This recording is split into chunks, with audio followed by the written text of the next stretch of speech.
One day, it was during Olympics on a Friday afternoon, and I was bringing up the end of the Burn Run, which is a run that goes right down the Big Lake Road over there.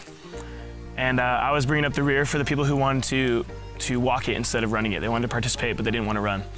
And I had about 5 or 6 kids around me, and one of the guys who was actually in my cabin was one of the people staying next to me. And the conversation started going towards Indiana Jones, and we started talking about the Ark of the Covenant, and they asked if it was real what happened in Indiana Jones. And I told them not quite. It didn't actually happen that way. So I explained to them a little bit of how the Ark of the Covenant came to be, what the whole story behind that, and then what happened to it, or the little that we know of what happened to it. And the guy in my cabin, he really thought the story was super cool.